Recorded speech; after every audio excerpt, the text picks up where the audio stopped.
Continuamos nuestro estudio en el libro de Génesis.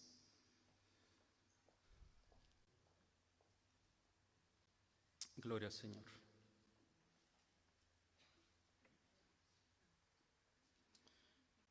Estamos por nuestro recorrido del libro de Génesis y estamos ahora en el capítulo número 37.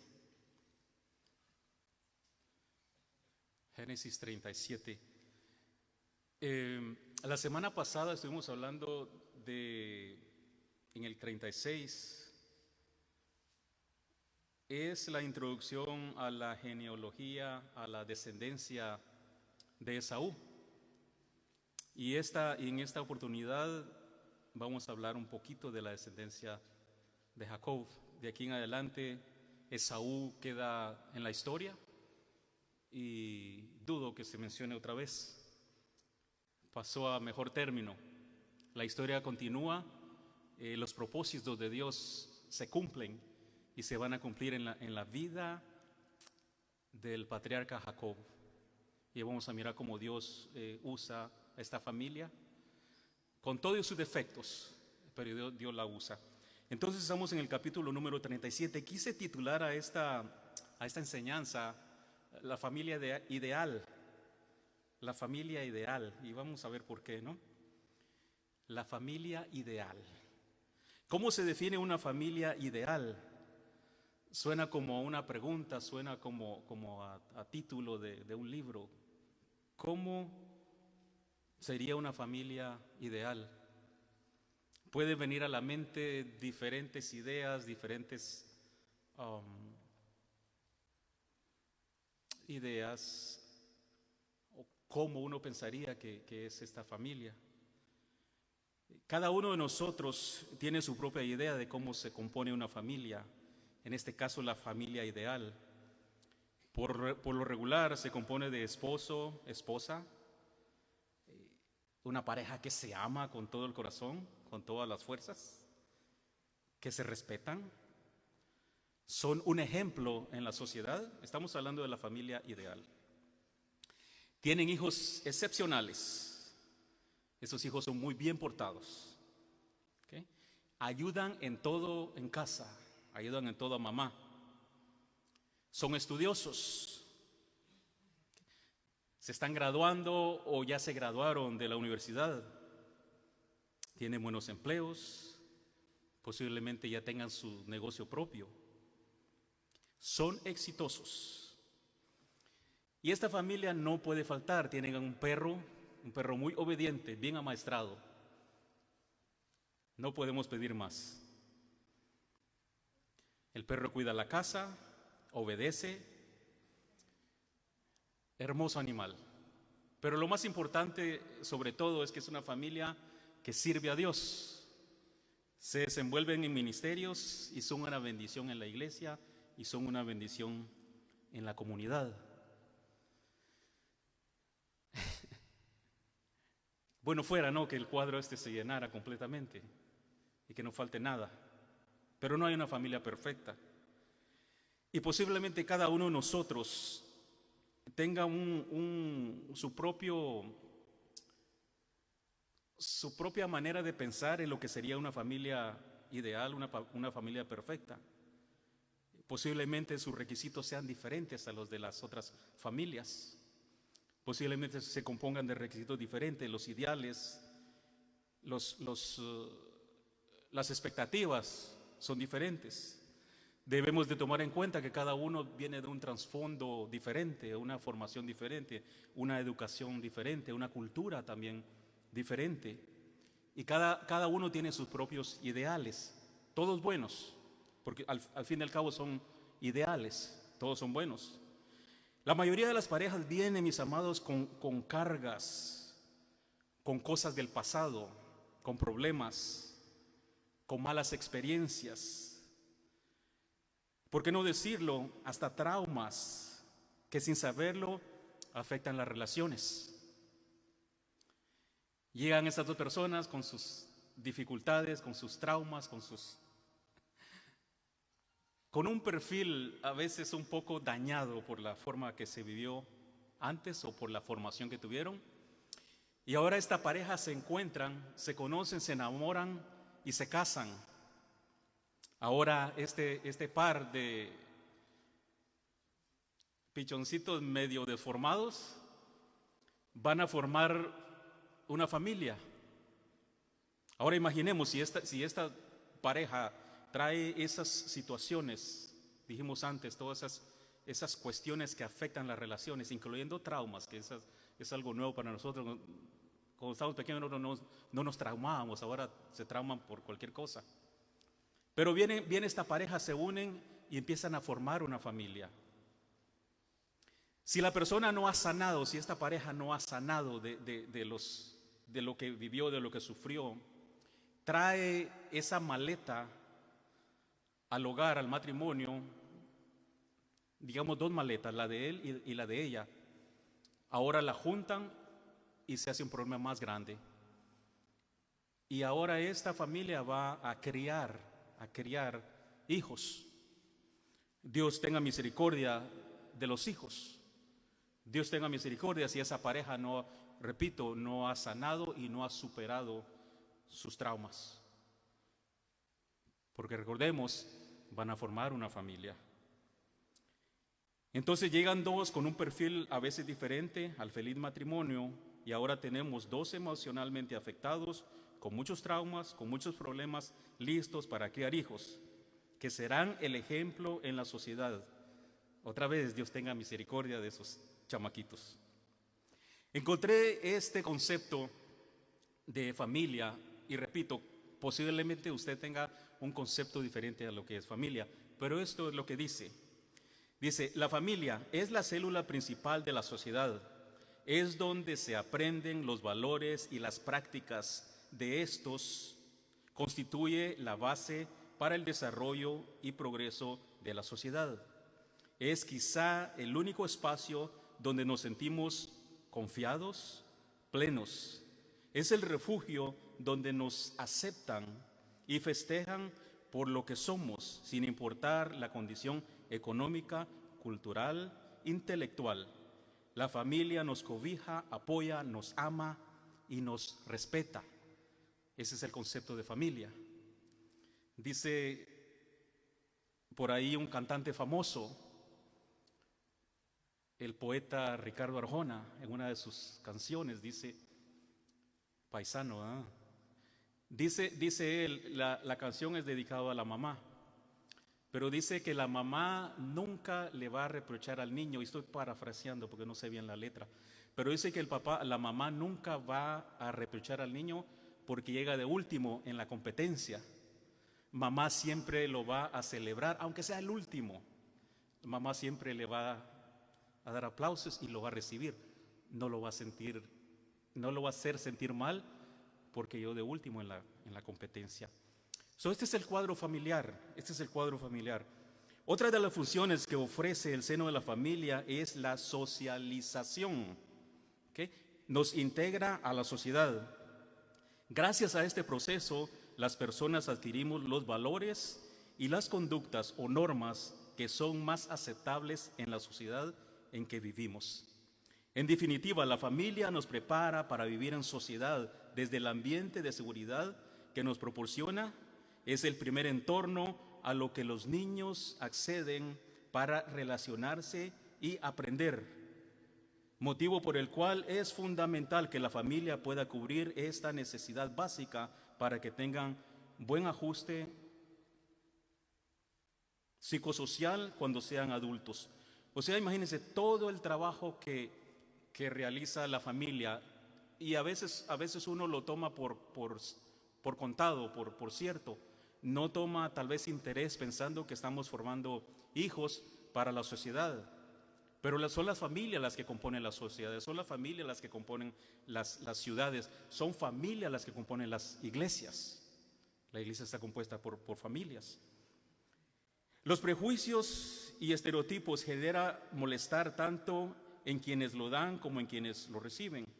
Normalizar las nuevas formas de ser familia es fundamental tanto para los adultos como para los niños. Finalmente, un clima hostil puede llegar a ocasionar problemas psicológicos en los miembros de la familia.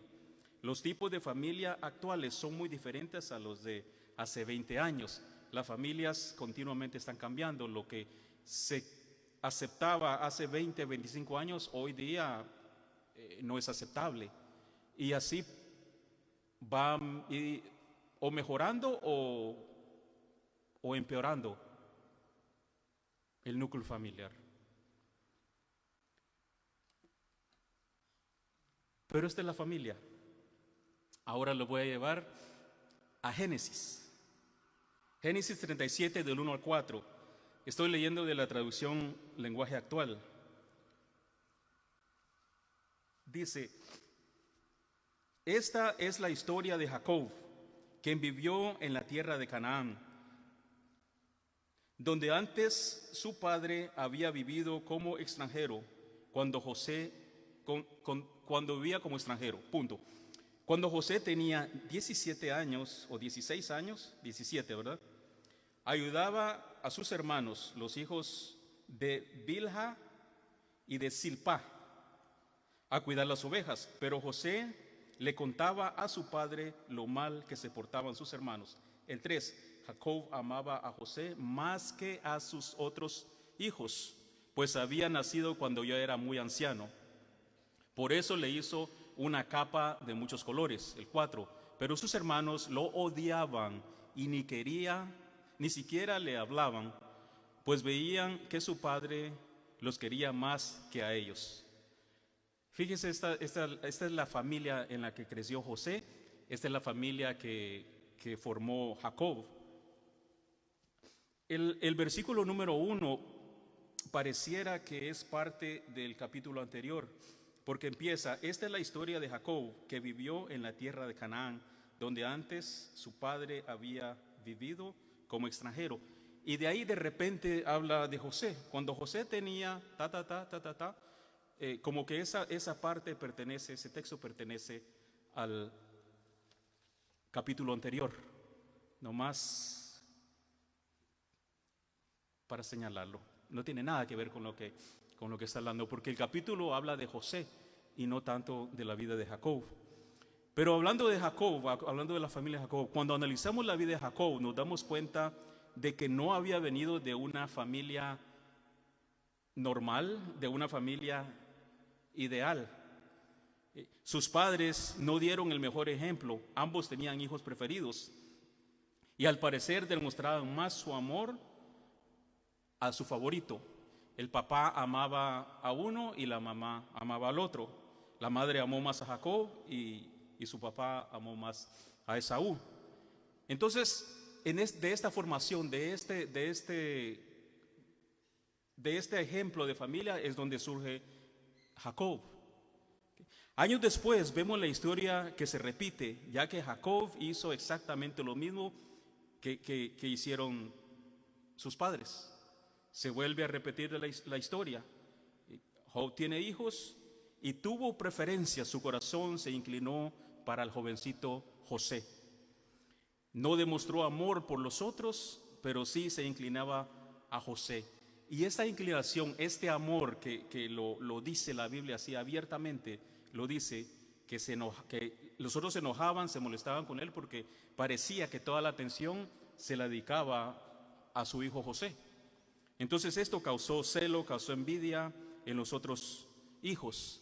La relación como familia, la relación como hermanos estaba dañada, estaba quebrada por el trato que el papá enseñaba a sus hijos o la preferencia que enseñaba. Mencionamos la otra vez que es delicado, que es peligroso cuando en la familia hay preferencia para uno de los hijos o para alguien en el grupo. Escuchamos una vez de alguien que dice: este es mi nieto favorito, y la persona tiene como 20 nietos. Y dice uno: wow, ¿y cómo se sienten los demás de saber que este es el favorito y los otros no son favoritos, no son queridos, qué sé yo? Pero eso trae a la vida de las personas, especialmente cuando son niños, trae resentimiento, trae resentimiento, y se va creciendo con ese resentimiento, guardando eso en su corazón. Llega un día que ese resentimiento, que esos celos van a crecer, se van a convertir en amargura, y van a explotar. Por eso hay tantas familias distanciadas, porque ha habido alguien en la familia que ha preferido a uno más que el otro. Tengamos cuidado, por favor, con eso. La historia del nacimiento de los hijos de Jacob se encuentra en Génesis 29:30. Le voy a dar la lista de los hijos. Está en Génesis 29:30 al 35. Dice que Jacob tuvo 12 hijos, varones y una hembra, y nacieron en este orden. Rubén fue el primogénito de Jacob, era hijo de Lea, la primera esposa de Jacob. Simeón fue el siguiente y también era hijo de Lea. Número 3, Leví fue el tercero de los hijos de Jacob y de Lea. Número 4, Judá fue el siguiente. Después de dar a luz a Judá, Lea dejó de tener hijos por un tiempo. Número 5, Dan fue el hijo de Jacob, nacido de Bilha, la sierva de su esposa Raquel. En aquella época era una práctica común que una persona estéril diera su sierva a su esposo para que tuvieran hijos en su nombre. Número 6, Neftalí fue el siguiente hijo, también a través de Bilha. Número 7, Gad era el número 7, era el hijo de Jacob y Silpa, la sierva de Lea. Número 8, Aser fue el siguiente, era el segundo hijo de Silpa. El 9, Isaacar fue otro hijo dado a Lea. El 10, Zabulón fue el siguiente hijo, el sexto de Lea. Número 11, Dina era la única hija de Jacob y su madre era Lea. El 12, José fue el 12º hijo de Jacob y el primero de Raquel, pues Dios abrió su vientre y le dio la posibilidad de concebir. 13, Benjamín fue el único hijo de Jacob. Su madre Raquel, que murió durante el parto, le puso por nombre Ben-Oni, que significa hijo de mi dolor, pero Jacob le cambió el nombre por el de Benjamín, que significa hijo de mi mano derecha. 13 criaturas. Y recuerdo, en casa mamá tuvo 4, y cuando que no le estaba yendo bien el día, no nos encontraba ni siquiera el nombre. Vos aquí, vos allá y vos allá, y no nos encontraba el nombre. Nos decía otra cosa. Vos aquí. Ahora con 13 hijos. No había escuela, no hay kindergarten, no hay escuela, no hay un lugar donde lleve al ejército, al equipo de fútbol, a que lo cuiden. No, ellos tenían que cuidarlo. Otro problema difícil, que es lo más difícil que yo miro en esta relación, es tantas esposas. Estos son hijos de una, estos son hijos de otra, disculpe la palabra estos. Hijos de otra y de otra y de otra. Hace más difícil la relación, y especialmente, como mencionamos antes, especialmente que papá tiene un favorito, porque lo tuvo en la vejez, porque lo tuvo, qué sé yo, cualquier razón, pero no debería ser así. La Biblia nos declara, la Biblia nos enseña errores de estas personas, y estos 12 hombres se convierten en las 12 tribus de Israel. Y conforme vayamos estudiando, vamos a ver que no son personas perfectas. Tienen tantos errores, cometen tantos errores, pero el Señor en su misericordia los usó. La iglesia está compuesta de personas, nosotros aquí, comenzando yo, de personas, en inglés dicen quebradas, pero somos personas afectadas. Somos personas emocionalmente afectadas, en la que Dios está trabajando, en la que Dios está reconstruyendo o construyendo, en la mayoría de casos. Dios no está buscando perfección, lo que Dios mira es la disposición del corazón. Él no mira lo superficial, Él no mira lo de afuera, lo que nosotros miramos. Dios mira directo al corazón. Y fue lo que Dios miró en Jacob, fue lo que Dios miró en estos hombres de Dios que llegaron a convertirse en los patriarcas del pueblo de Israel. Hemos estudiado la vida de Jacob cuando era joven, cuando era soltero, también cuando tuvo que salir de su casa por haber engañado a su padre para obtener la primogenitura, y su salida de casa, y como fue engañado también por su tío Labán.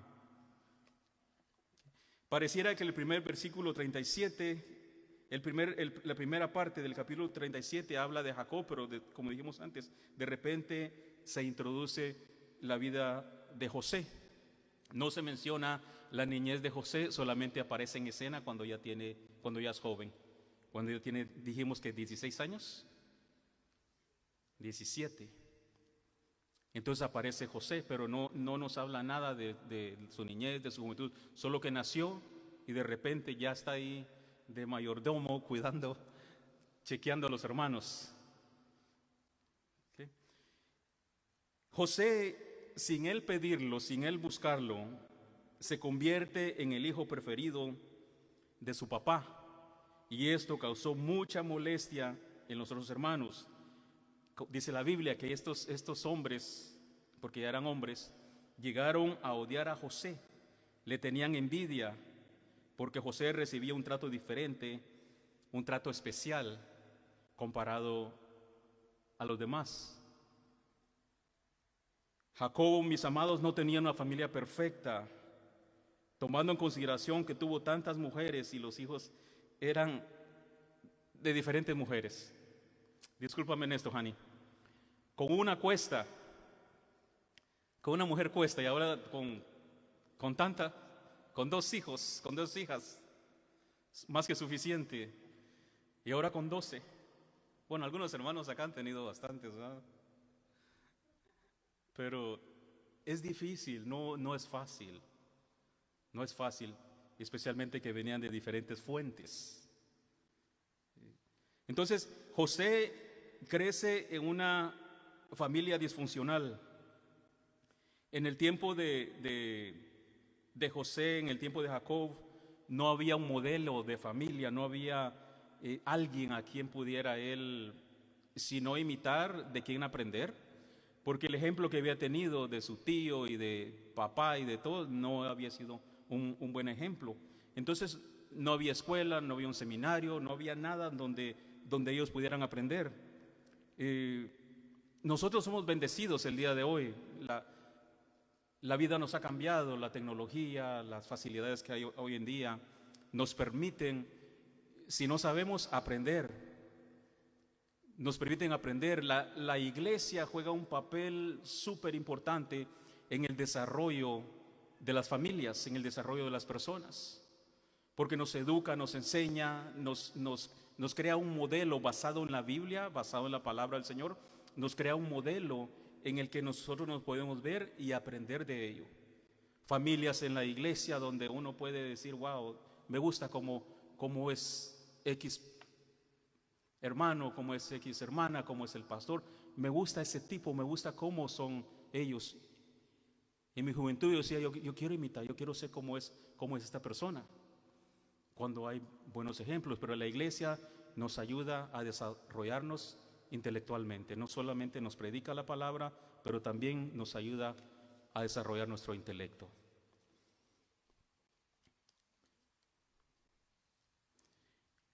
José viene de una familia disfuncional, pero José decide en su corazón, él decide en su corazón que no va a ser igual que sus hermanos, que no va a ser igual que el tío Labán y que no va a ser igual que las otras personas que lo rodean.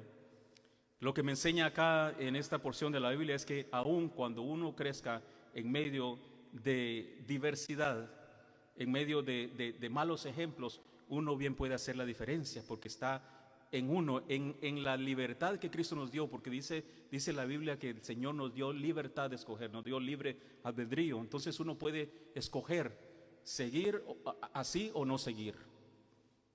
Podemos hacer la diferencia, así como José lo hizo. José quebró el ciclo, ese ciclo por el cual venía él creciendo, o el cual él había aprendido.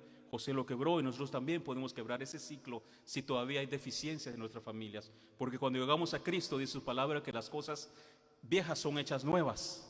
y todo es cambiado. Aquel que se dispone a ser transformado, a ser cambiado por la palabra del Señor, a ser moldeado conforme al Espíritu Santo. Sí se puede hacer. Un comentarista dice que de José lo siguiente.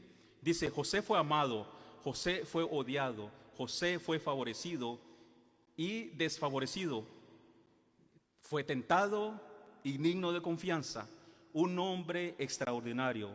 José es un ejemplo de triunfo, es un ejemplo de fe, es un ejemplo de confianza, quien honró su fe, alguien que nunca renegó y se mantuvo fiel hasta el final.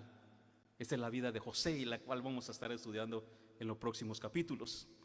La posición en la que Jacob puso a José puede ser injusta.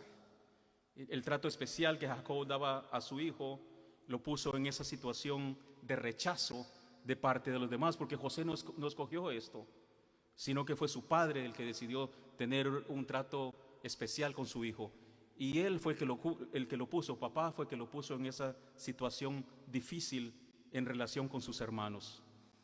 Cuando dice la Biblia que José salía o que José iba al campo y regresaba y le informaba al papá, José informaba, dice a su padre, lo mal que se portaban los hermanos. Imagínense, ¿a quién le gusta tener un chamaquito de estos chismoso? Soplón, dicen por ahí. Él iba y agarraba o miraba a sus hermanos haciendo algo y venía y se lo contaba a papá. Pero el papá le había abierto esa ventana, le había abierto esa puerta. Ve, mira lo que están haciendo y me vienes a contar. Y él estaba obedeciendo, pero sin querer, queriendo, sin él saberlo, está causando problema para él.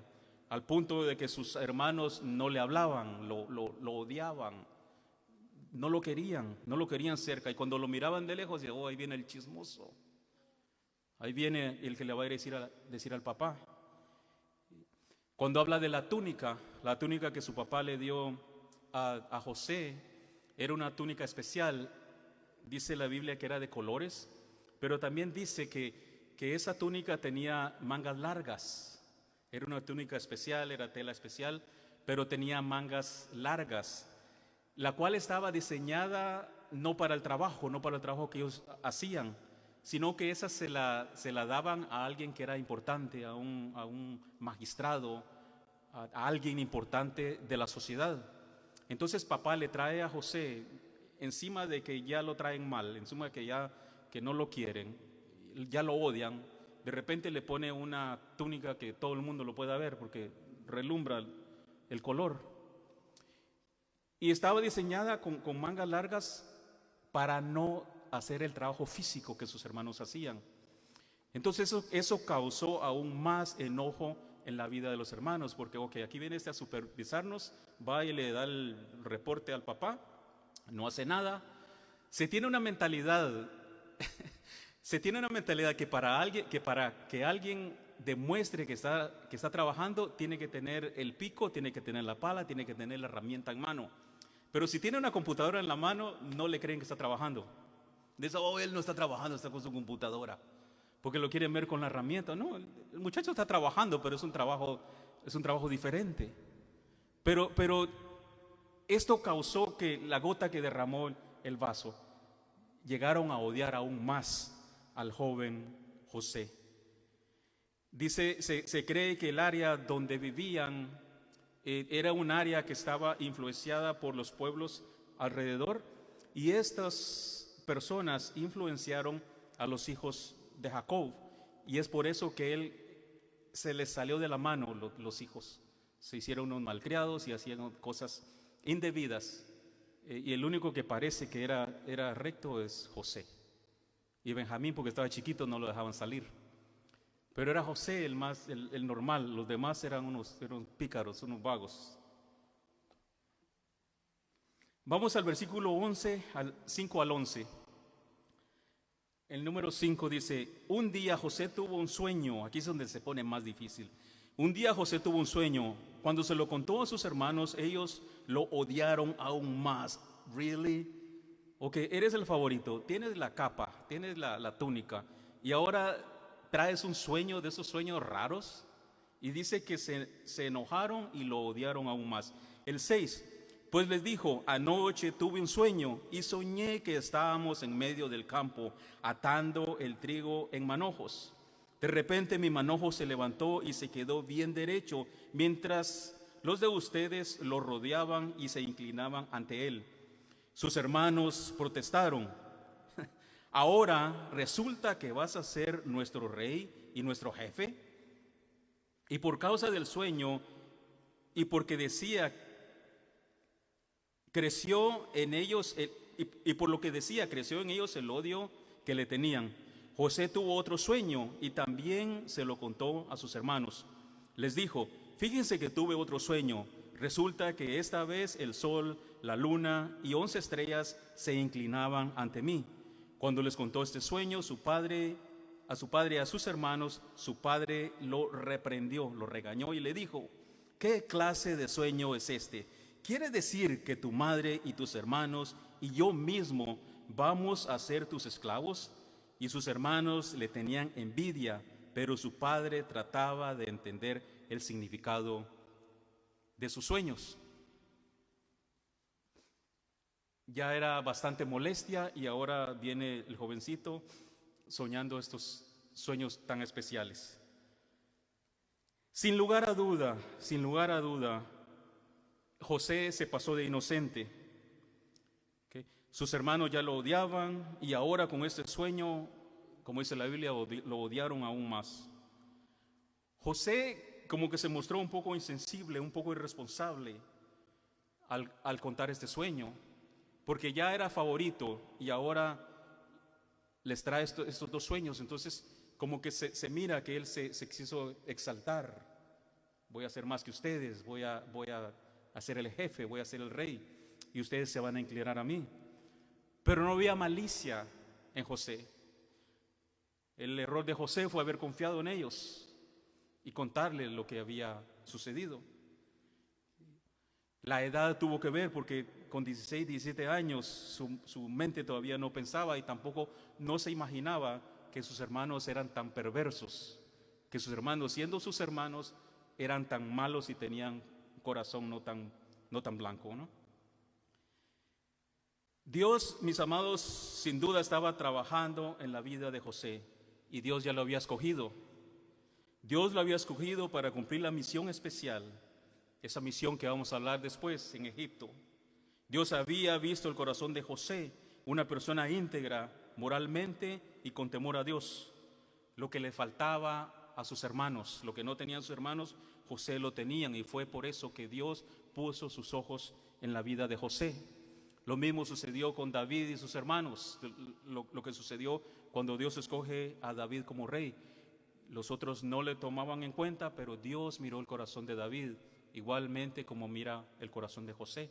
Y Dios sabía de la capacidad, de la fidelidad del joven José, lo que los hermanos no tenían.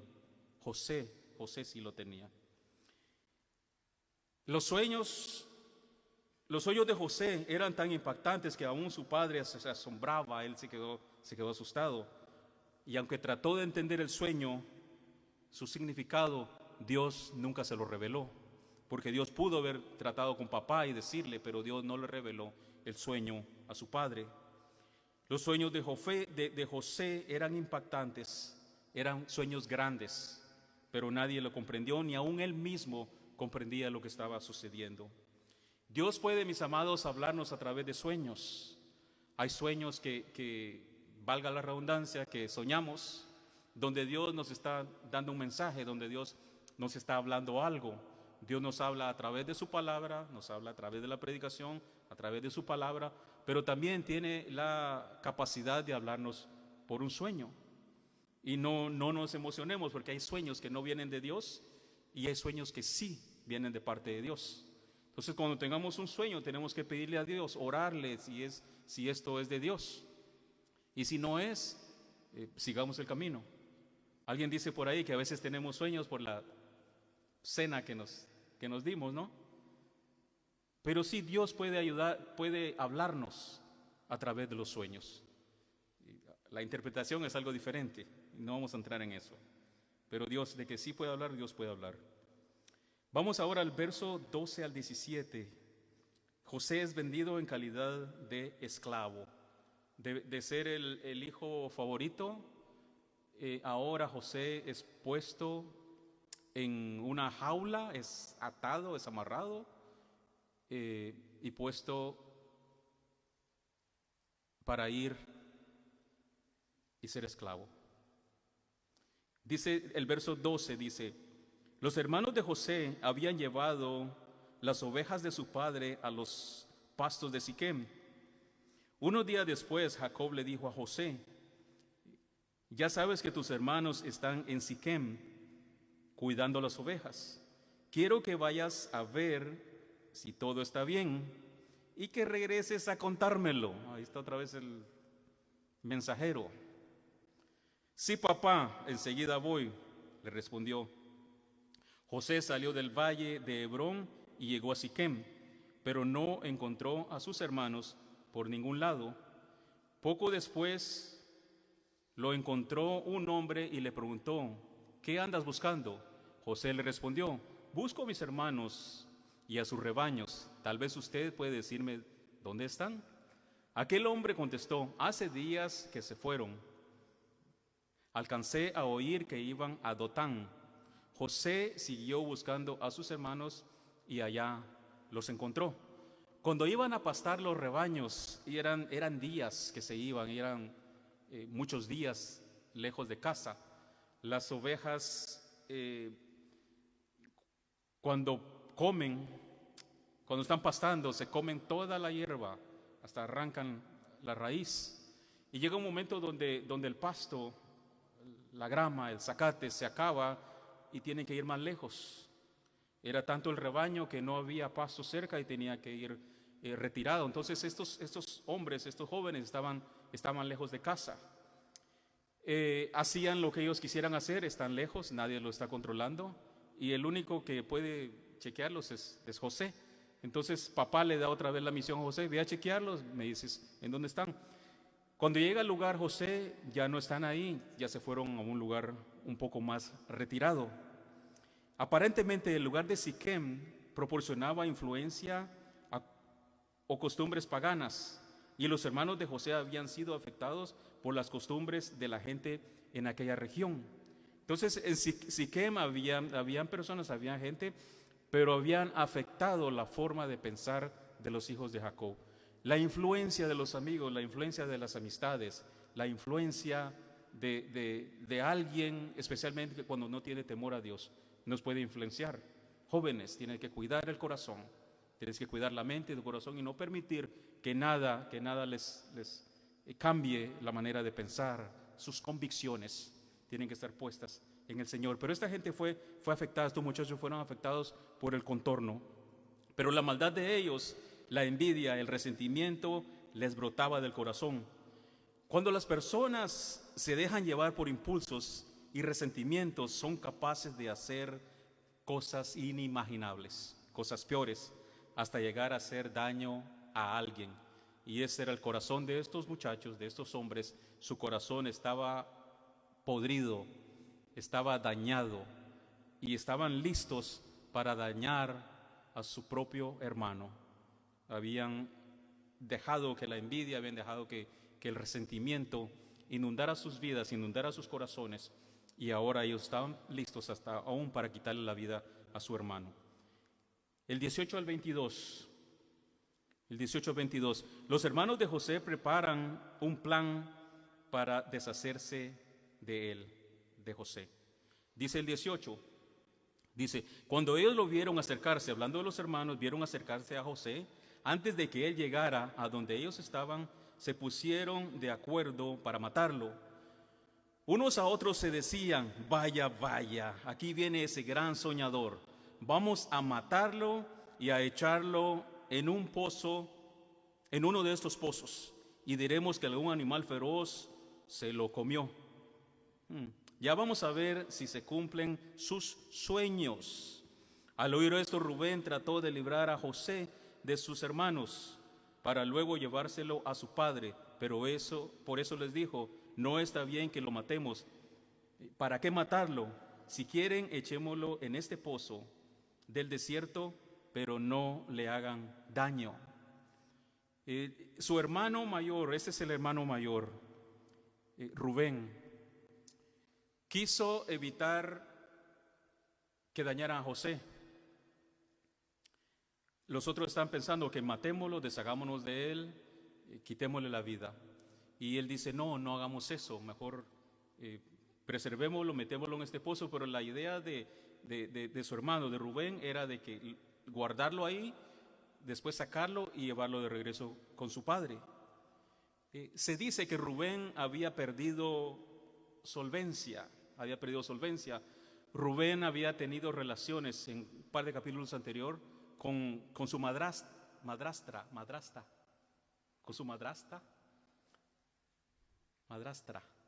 Había tenido relaciones con la concubina de Jacob. Y esto había hecho que los hermanos le perdieran el respeto como hijo mayor. El hijo mayor era el jefe de la casa, era el que daba órdenes, los otros obedecían. Pero por el error de este hombre, perdió solvencia delante de sus hermanos. Entonces no tuvo la autoridad, no tuvo la solvencia para decir, ustedes me dejan a José, no lo toquen. No pudo decirle eso porque había perdido la autoridad. Sus hermanos no lo iban a escuchar. Lo menos que pudo hacer, o lo más que pudo hacer, fue decirle, no lo maten, déjenmoslo ahí, pónganlo en el pozo y después vemos qué hacemos. Pero no tuvo la solvencia para exigirle a sus hermanos. Y ninguno de sus hermanos se paró y defendió al joven José. Todos estaban enfermos, todos tenían envidia, todos tenían celos, todos estaban enfermos. Y por eso actuaron de esta manera. Esta es la oportunidad de deshacernos de él. Está lejos de casa, nadie va a saber. Lo metemos en este pozo, en esta fosa, y nadie va a saber. El pozo del que habla es como un estilo de botella. Metían a alguien ahí y no puede salir. En ese tiempo no tenía agua porque no había llovido, estaba seco. Lo tienen ahí, pero no había manera de que José pudiera salir. Lo dejan ahí adentro. Por lo menos no le quitaron la vida. No se sabe si darle las gracias a los hermanos de José por no haberlo matado y venderlo en su lugar en calidad de esclavo. Pero Dios tenía el control, Dios tenía propósito, Dios tenía un plan.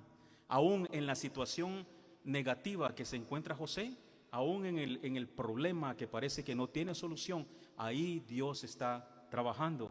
Dios estaba en control, Dios no lo había abandonado. A veces nos sentimos como que Dios nos dejó, como que Dios nos abandonó. Es de noche, está oscuro y parece que no sale el sol, parece que no voy a salir del problema en el que me encuentro. Aunque no escuchemos la voz de Dios, como hijos de Él debemos tener la confianza de que Él está trabajando en la situación, de que las piezas van a ser puestas en su lugar en el tiempo de Él. Nos desesperamos porque la respuesta no llega. Nos desesperamos porque no llega la respuesta que estamos buscando. Si José se hubiera desesperado, ¿qué hubiera sido de él? Se quita la vida, yo no sé si se hubiera hecho un daño, pero él confió, él se mantuvo firme en la fe, en el Creador de los cielos y la tierra, la fe en Dios, el proveedor de la vida. Se mantuvo, creyó y pudo confiar, pudo mantenerse en ese lugar de prueba hasta que Dios cumpliera los propósitos en él. 23 al 28. Dice el 23 al 28. Dice, cuando José llegó a donde estaban sus hermanos, ellos le quitaron la capa que su padre le había hecho y lo echaron al pozo que estaba seco. Y Rubén se fue. 25. Los hermanos se sentaron a comer. De pronto vieron que se acercaba un grupo de comerciantes. Eran unos ismaelitas que venían de Galaad. Sus camellos estaban cargados de finos perfumes y hierbas de rico olor que los ismaelitas pensaban vender en Egipto. 26. Judá entonces les dijo a sus hermanos, no ganamos nada con matar a nuestro hermano y luego tener que mentir acerca de su muerte. En el corazón de ellos le quitaron la vida, ellos lo mataron. En el corazón ellos le hicieron daño, lo entregaron y lo desangraron, porque su corazón estaba podrido, voy a usar esa palabra, discúlpeme. 27 dice, nos conviene más venderlo a estos ismaelitas. Después de todo, José es nuestro hermano, es de nuestra propia familia. Con familiares así, qué bendición, ¿no? La idea les pareció bien. El 28 dice, así que cuando los comerciantes pasaron por ahí, los hermanos de José le sacaron del pozo y lo vendieron en 20 monedas de plata. Entonces los comerciantes se lo llevaron a Egipto. ¿Con qué facilidad venden a alguien, no? Aquí está, dame tanto, ¿no? Y llévatelo. Pero fue lo que sucedió con José. Lo venden en calidad de esclavo y que se lo lleven. No entiendo esta parte, cómo es posible que alguien pueda vender a alguien así nomás, así tan fácil. Pero lo hicieron sus hermanos. ¿Estuvo mejor que lo hayan vendido? Porque por lo menos no le quitaron la vida. Pero la intención de ellos era liquidarlo, era quitarle la vida. En el corazón ellos lo mataron, lo entregaron completamente. Vamos rapidito del 29 al 36. Dice, cuando Rubén regresó y vio que José ya no estaba en el pozo, rompió su ropa en señal de tristeza. El 30, y luego fue a decirle a sus hermanos, José ya no está en el pozo, y ahora, ¿qué le voy a decir a mi padre? El 31, mataron entonces un cabrito, y con la sangre del cabrito mancharon la capa de José. 32, luego le llevaron la capa a Jacob, y le dijeron, mira lo que encontramos. Nos parece que es la capa de tu hijo. Qué sinvergüenzas, qué malos. Todavía irónico. Nos parece que es la capa de, no es del hermano, sino que es la capa de tu hijo, de tu favorito. Mira cómo la encontramos, dice, toda rota, despedazada. El 33 dice, Jacob la reconoció y lleno de dolor gritó, sí, es la capa de mi hijo. Seguramente algún animal feroz lo hizo pedazos y se lo comió. 34, ahí mismo Jacob rompió su ropa en señal de tristeza, se vistió de luto y durante mucho tiempo lloró por la muerte de su hijo. Todos sus hijos llegaron para consolarlo, pero él no quería que lo consolaran. Más bien lloraba y decía que quería morirse para estar con José. 36. Cuando los comerciantes llegaron a Egipto, vendieron a José. Lo compró Potifar, que era un oficial del rey de Egipto y capitán de la guardia. Ahí está el 36. Lo vendieron. La forma, la frialdad de estos hermanos, la crueldad, no solamente mentir, pero le dicen al papá, ya está anciano, ya está a una edad avanzada, y le dicen, mira, aquí está la ropa de tu hijo. José está convencido, Jacob, el papá, se convence tanto de que su hijo está muerto que ellos no tienen que decirle, mira la capa destrozada y manchada de sangre, y él es el que piensa, algún animal lo destrozó y se lo comió. Cuando el enemigo pone duda en el corazón y nos logra convencer de algo, es difícil salir de ese pensamiento. Cuando el enemigo dice no sirves para nada y uno se lo cree, es difícil salir de ahí. Cuando el enemigo llega con esas mentiras y uno se las cree tanto que siente que son verdad, y uno se convence, uno se lo cree. Como hijos de Dios, cuando lleguen esas mentiras que uno sabe que van en contra de la palabra, que van en contra de los propósitos que Dios tiene para cada uno de nosotros, debemos rechazarlas en el nombre de Cristo Jesús y decirle no, esta es mentira. Se vale decirle, diablo mentiroso. Y se vale decirle, te reprendo. Pero no debemos de creer esas mentiras. Él se convenció y llegó a creerlo tanto que esa mentira se convirtió en una verdad. Para que alguien crea una mentira hay que repetírsela un par de veces y se va a convencer de que es una verdad. Y fue lo que hizo Jacob. Él se llenó de tristeza, él se llenó de dolor. Y los mismos hermanos, unos hipócritas, ahí vienen delante de él a querer consolarlo. Oh, sí, papá, sentimos lo que te está pasando. ¿Cuál sentimos? Ni que nada. Ellos sabían cómo pueden hacerle eso, papá. Es que tiene que ser una persona mala, tiene que tener un corazón malo para poder tener esa frialdad de dar semejante mentira y decírselo así frente a frente a papá. Su corazón había se había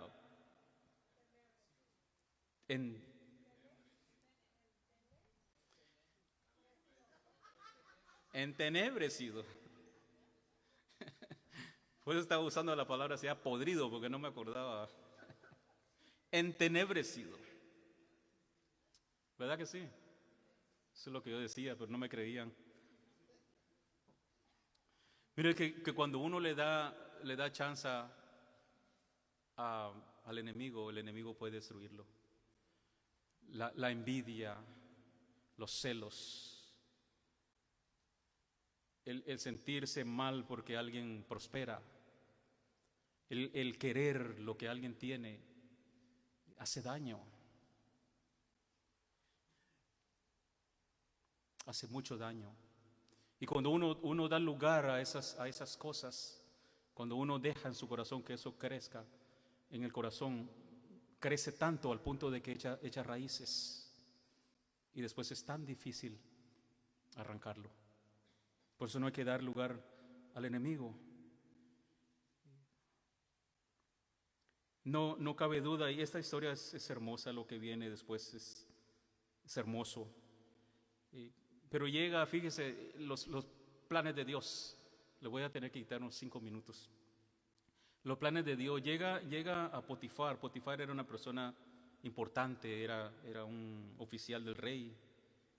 Y nada más ni nada menos que capitán de la guardia. Y él lo compra. Como el rompecabezas, pieza por pieza, Dios está trabajando en la vida de José. Y aunque falta una pieza y José no la encuentra en ese momento, es Dios el quien la tiene. ¿Cuántas veces llegamos a ese punto en la vida donde la vida no tiene sentido? Donde dice uno, bueno, ¿y aquí qué? ¿Para dónde voy? ¿Dónde está la salida para esto? Y Dios tiene la piececita en su mano. La vida a veces se complica, la vida a veces se llena de adversidades y uno no encuentra la salida, ya sea una enfermedad, ya sea una deuda, sea un problema, y uno no encuentra la salida. Pero como hijos de Dios tenemos que estar confiados en Dios. Tenemos que estar seguros que aunque la situación esté difícil, es Dios quien tiene el control.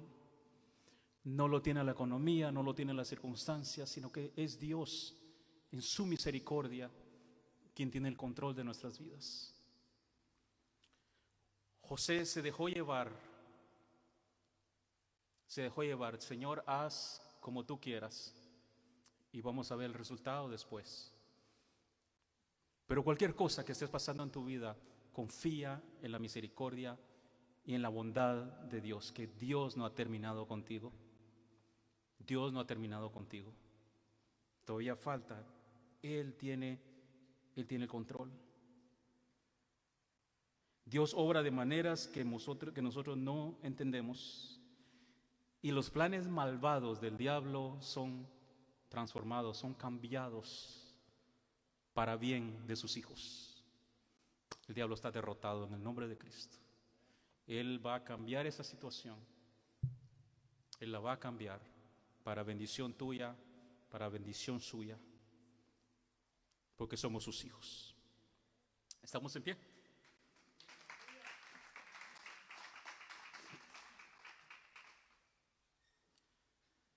¿Habrá alguna necesidad? Hay un par de peticiones por hermano Otto García, por sanidad, y por el pastor Isaac.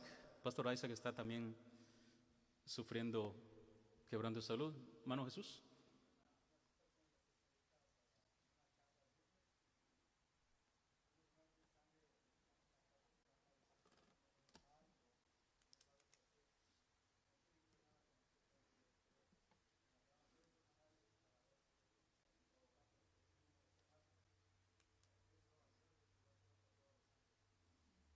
Vamos a confiar en el Señor, hermano Jesús. Dios puede obrar. Dios puede obrar. Señor que estás en el cielo, en el nombre poderoso de tu Hijo Jesucristo, venimos, Señor, creyendo en tu amor y creyendo en tu misericordia. Tú tienes, Señor, el poder absoluto y no hay nada, absolutamente nada imposible para ti, Señor. No hay milagro que tú, Señor, no puedas realizar, Señor. Tú eres Dios y no hay nadie como tú. Mira las necesidades, Señor. Escucha, por favor, las peticiones, Señor, que hay en este momento delante de ti, Señor. Mira a tus hijos, Señor, que tienen una situación, que tienen una necesidad, que posiblemente tienen un problema, Señor. Pero creemos, declaramos, confiamos, Señor, que tú, Señor, vas a solucionar esta situación, que tú vas a obrar de una manera, Señor, extraordinaria, de una manera especial. Porque como dijimos, para ti, Señor, dice tu palabra que no hay nada imposible. Ponemos la vida de Pastor Isaac, Señor, en tus manos. Pedimos, Señor, que le des, Señor, completa sanidad, Señor. Restaura su cuerpo, Señor. Bendícelo, por favor, en el nombre de Jesús, Señor. También te pedimos por la vida de hermano Otto, Señor. Te pedimos que restaures también su vida, que le des la sanidad, Señor, que tu hijo necesita, Señor. Pedimos, Señor, por la vida de hermano Jesús, Señor, por la vida por su salud, Señor. Pedimos que pongas tu mano de poder, Señor, y que cualquier situación, Señor, por la cual esté pasando su cuerpo, su organismo, Señor, sea sanado en el nombre de Jesús, Señor, en el nombre que es sobre todo nombre, por la llaga, Señor, de tu Hijo Jesucristo y por la sangre que fue derramada en la cruz de Calvario, Señor. Declaramos, hermano Jesús, sano, Señor, para honra y gloria tuya, Señor. Y cualquier necesidad que hubiera en medio de nuestro, Señor, la traemos a tus pies, Señor, la traemos al Calvario, Señor, confiados y seguros que tú tienes el control, Señor, y que tú vas a obrar, Señor, en el nombre de Jesús. Toda la gloria, toda la honra, Señor, sea para ti. Amén.